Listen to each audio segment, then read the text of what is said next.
Here's how to install Cloudflare Warp on Windows. First, open your web browser and search for Cloudflare Warp download. From the search results, click on the official Cloudflare website. This will take you to the download page.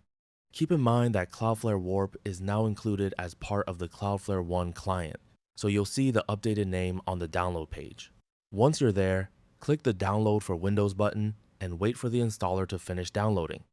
After the download is complete, double-click the installer and follow the on-screen instructions to install Cloudflare One on your computer. When the installation is finished, the application will open automatically.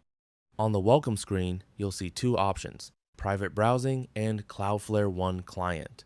If you choose the Cloudflare One client, you'll need to sign in with your organization's Cloudflare Zero Trust account. For this tutorial, we're going to use it for personal use. Click Agree or Accept the terms, and then continue to the main screen. Once you're on the home screen, simply click the Connect button.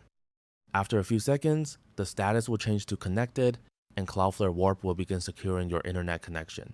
And that's it. That's all for this video. Thanks.